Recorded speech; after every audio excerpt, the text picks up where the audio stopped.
Hey everybody, I'm Tim and today we're smoking with the greats and you're watching Cigars Daily.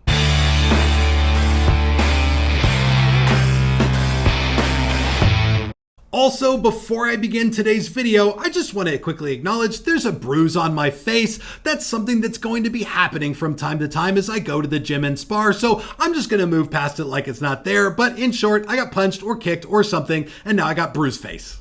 In this video, I've got a lineup of Southern Draw cigars from the 300 Hand series and the Jacob's Ladder Brimstone El Presidente, which are just some cigars I think today would make Winston Churchill's mouth water like crazy. There's so much good stuff out on the market, but if you want to know more about this, check it out on cigarsdailyplus.com.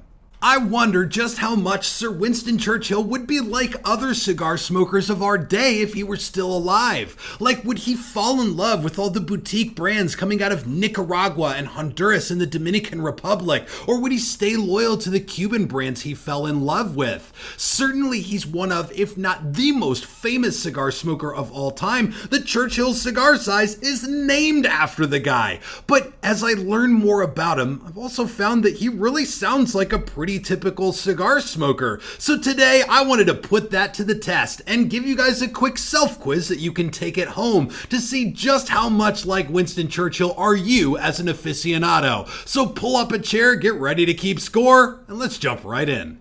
I'm about to take you through 12 tidbits of Churchill's cigar smoking life, which could also be called his regular life because cigar smoking ran through pretty much everything he did. And each one of these is worth 1 point, so if you share a trait in common with Churchill, give yourself a point, and then drop your score in the comments below and let us know which one of these sounds the most like you. And the first one is one I've heard from a lot of cigar smokers.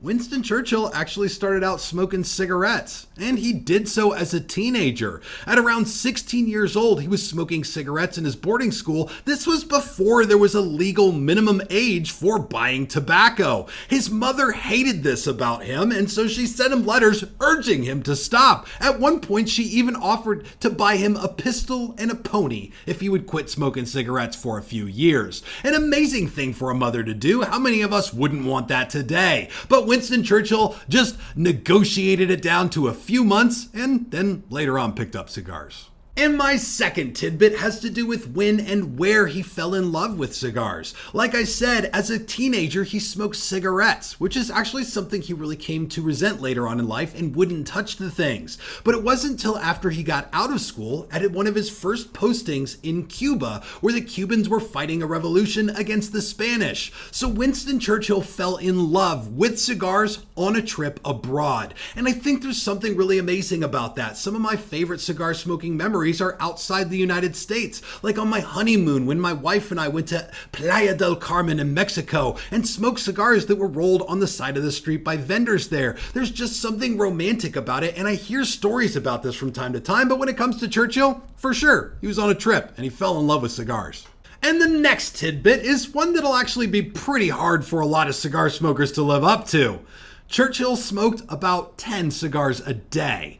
That is a ridiculous number. That's a box every 2 days or 3.5 boxes a week, a crazy number of cigars. And it means that cigars were a part of pretty much everything he did. Whether he was out recreating with his friends or working or traveling, he always had a cigar with him and on him. And that would be harder today for a couple of reasons. Number one, there just are not a lot of people that smoke 10 cigars a day. Steve Saka, that's the only one I can think of. And traveling with cigars is really difficult. Being inside of a lot of buildings with cigars is difficult and actually outlawed in a lot of places, so it would be really tough to get 10 cigars in, but the majority of cigar smokers out there I think probably have 1 or 2. Maybe you missed that point. I did as well. And our next tidbit is one I think will probably be a point for most cigar smokers, and that is Winston Churchill had ash on himself all the time. He would ash in his lap, on his shirt, on his arm, in his shoe, in his underwear, anywhere where ash could get, it probably did, like going to the beach and finding sand in all your cracks and crevices. He always had a cigar lit, which means there was always an opportunity to drop an ash on himself. I know that this happens to me all the time here at the Cigars Daily HQ. My number one place for my ash is in my lap.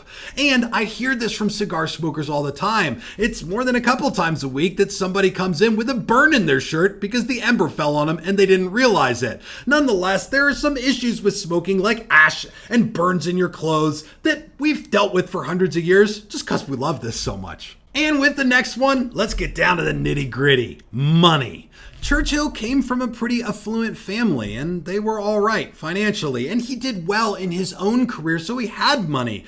But that didn't stop him from spending too damn much on cigars. It's impossible to calculate what he actually spent, although there was a valet of Churchill's who said that Churchill smoked the equivalent of a week's wages for a valet in just 2 days. That's a colossal number of cigars, and I think there are a lot of cigar smokers out there who can sort of identify with that, especially as your spouse looks at you and says, "How did you spend that much on cigars again?" Now, this one I think is probably an easy point for most cigar smokers, unless your spouse is sitting right next to you, in which case you are not spending too much on cigars. You're doing a great job. Keep it up. And then there's one that might even be seen as reprehensible today by the aficionados and the cigar geeks of the world, and that is Sir Churchill chewed on the end of his cigars. He chewed on them like crazy, and anytime he would go somewhere, he had a cigar in his mouth. So if he was doing an important business deal and reading documents, he kept a cigar in his cheek while he did it. And he would chew that thing like crazy. Even if it went out, he would often just try to keep the thing lit, not necessarily even puffing on it. Later on in life, he took to wrapping the end of his cigars in a special type of paper to keep them from getting so slobbery and destroyed, but it's something that he never really overcame. I've heard of at least one cigar maker who said, "You can't even really call yourself a cigar smoker if you chew on the end of your cigars and slobber." But for sure, the one dude who has a size of cigar named after him, he did it all the time. And then there's this thing he did that I actually see done a lot online today. He built his own humidor at home. It held between 3,000 and 4,000 sticks, but certainly this is way before the DIY culture, and I don't know, maybe you'd even call Winston Churchill somewhat of a millennial today. I'm just kidding. I wouldn't call him that. He would shoot me if I called him that and he knew anything about millennials. And the next one is something I actually also see online a lot, just like the humidor one. Churchill had his own system for cataloging and categorizing and even labeling his own cigars. He had his own place for everything, and I think today people do that as some sort of an OCD tendency thing, but it very well may just be that you're like Churchill and didn't know it. And as fortune would have it for some of us, Churchill had his own cigar accessories that he loved to travel with. In fact, he had this silver ashtray that would be laid out for him every day. And when he would go on a trip, he would put that ashtray in a custom compartment in his custom luggage to travel with. But it's something I see in the life of cigar smokers all the time. You've got your favorite cutter and your favorite lighter, or a cigar carrying case, or your travel humidor, or whatever it is that you can just take with you whenever you're headed out the door to go smoke with your friends. And as luck would have it, that would give you one big thing in common with Sir Winston Churchill. And if any of you are able to mark this next one down as a point, please also email me right away because I immediately want to be your best friend. Winston Churchill had a custom oxygen mask that allowed him to continue smoking cigars when he was at high altitudes during World War II. That's just about the most baller cigar lover move I've ever seen in my entire life. And again, if any of you can mark that down, tell me, because as far as I can tell, that's not something that even exists. If we were allowed to just smoke within the vicinity of an airplane, I think a lot of us would probably be happy today. And this one should be a pretty easy common ground for a lot of us out there. Churchill had his own favorite brands he liked more than a lot of others, and while he smoked other stuff, like I said, he fell in love with cigars in Cuba, so Cuban Romeo y Julietas and La Aroma de Cuba were two of his absolute favorite brands, and he smoked those more than anything else. And this very last one reaches deep inside of us and touches all of our cigar-loving hearts and minds with what we believe about what we do. Churchill believed that smoking cigars helped calm his nerves, and I don't think that he was duped into believing that smoking was good for you. Certainly, I'm not saying that here. Cigar smoking is not good for your health. But in a letter that I believe he wrote to his mother, he made this statement, and I will not read it in a British accent as a huge favor to all of our fans in the UK. He said, "How can I tell that the soothing influence of tobacco upon my nervous system may not have enabled me to comfort myself with calm and courtesy in some awkward personal encounter or negotiation?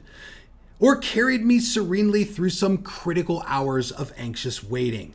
How can I tell that my temper would have been as sweet or my companionship as agreeable if I had abjured from my youth the goodness of nicotine?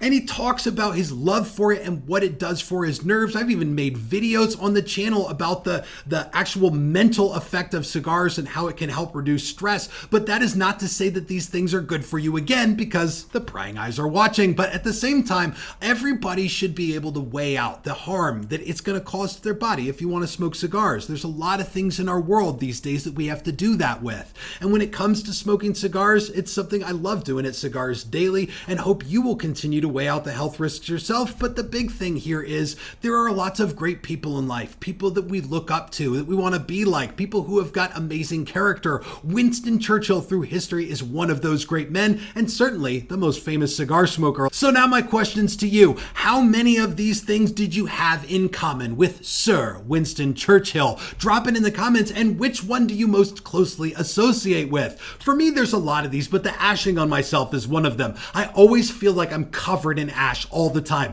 and I don't even smoke 10 cigars a day. And I want to invite you to get more out of this video by watching it on cigarsdailyplus.com, because we're always working to make it better on Cigars Daily Plus. Thank you all so much for watching. This is Tim signing off for Cigars Daily, and I will see you in the comments.